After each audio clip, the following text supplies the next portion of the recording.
Judges Corner is brought to you by CoolStuffInc.com and gatheringmagic.com. Support our show by visiting both websites. Now it's time for Judges Corner with David Green. Hi, and welcome back to Judges Corner. In this episode, we're going to be talking about priority and how it works. So, what is priority? Priority is something that players have whenever they want to play spells or abilities during their turn or even their opponent's turns. And it's how we decide if we're going to be moving forward in the game, such as advancing in steps or phases, or even advancing the turn altogether. So priority basically means I have the option to play something or not play something, and I have to pass priority to you if you want to play something as well. Priority is different from the stack in that the stack is where things go when I have priority to play them, and priority is the ability to play things onto the stack or not play things onto the stack, in addition to also being able to advance the game. So let's take a look at a really simple example of priority. Here it's the beginning of my turn in my main phase, and I want to attack you. I say, hey, Joe, let's go to combat so I can attack you. You say, okay, fine. Right there, we had a huge passive priority where I said, I want to keep passing priority till we go to combat, and you said, that's fine, I'll agree to that, let's pass priority and go to combat. So we actually we passed priority back and forth during the main phase, and we passed priority again during the beginning of combat step until we reached the declare attacker step. So that was pretty simple. Let's take a look at a more complex example. So it's my turn during my main phase, and I play Liliana of the Veil.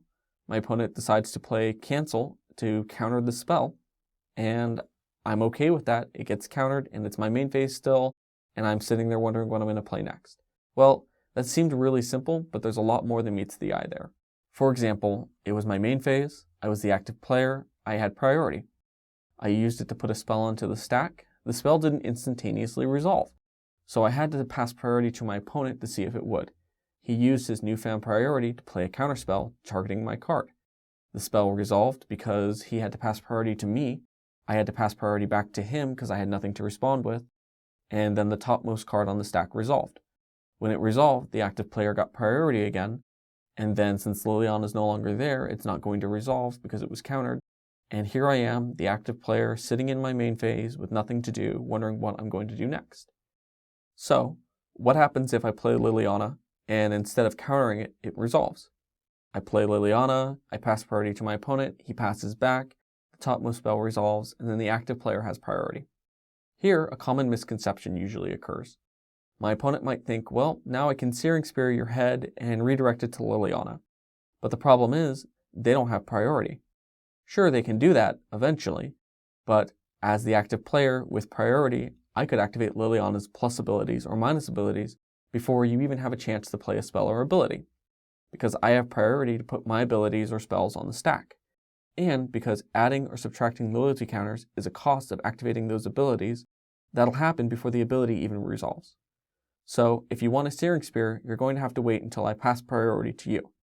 So there are a few times when players don't receive priority, such as players don't receive priority during the run tap step, and players typically don't receive priority during the cleanup step, but there are a few exceptions to this rule.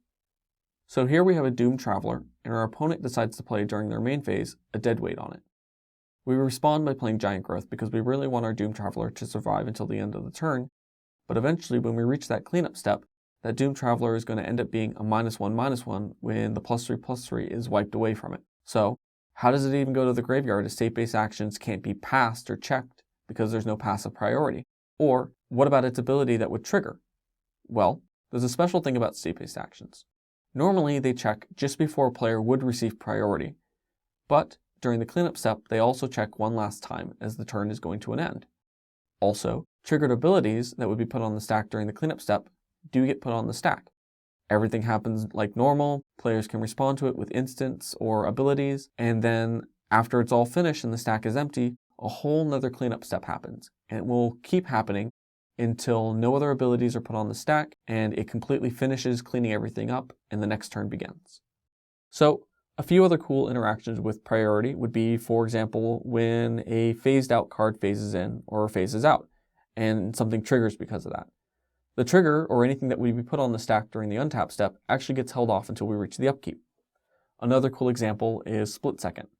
Anything with Split Second resolves and is put on the stack just like any other card, But when priority is passed, players can't really do anything with that priority, unless they have a special action card, such as flipping a morph card face up.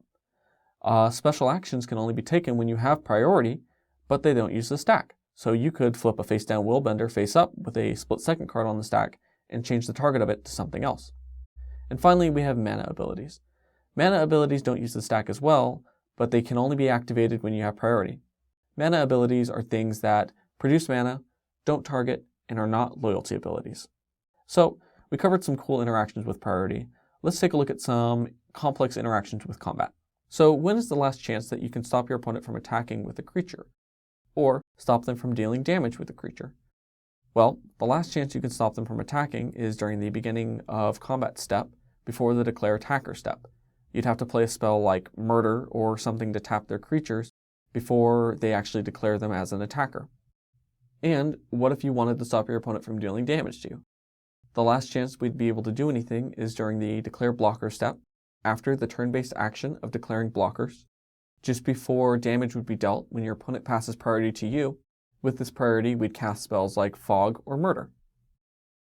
So hopefully now you have a really good understanding of how priority works. Priority is just a bunch of passes back and forth throughout the turn, and in fact it happens so often we don't even acknowledge the passes most often.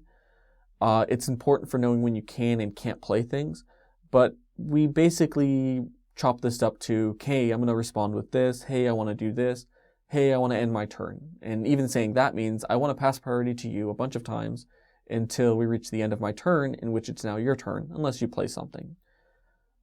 So with that, we basically are done, but before we move forward, let's take a look at some questions that were asked by our viewers. So Nathan Dortman had asked, if his opponent uses Lobber Crew to deal him 1 damage during the end of turn, when is the last chance, and can he even play Avenging Arrow to get rid of it? Well, you can, and the last chance you have is also during the end step, when you have priority. And even if you were to play it during the cleanup step by some miracle, it still could be played because the creature is considered to have dealt damage for the turn throughout the entire duration of the turn. Our next question comes from Timothy Orr. And before I go any further, I'd like to apologize if I've butchered any of your names. So, Tim asked, if he has a Master Biomancer on the battlefield and plays a Silverheart, what happens? Biomancer's static ability alters how things enter play. So when the Silverheart comes into play, it'll already have +2/+2 from +1/+1 counters. Then its triggered ability will make Biomancer +4/+4 bigger, which is already too late to make it +4/+4 from Biomancer alone. Biomancer will be a 6/8, Silverheart will be a 10/10, and everything played after will get 6 counters from Biomancer. So this concludes our episode. If you have any questions, make sure to send them to judgescorner@gatheringmagic.com. And until next time, prioritize your time wisely, and remember that magic is a priority, and have fun.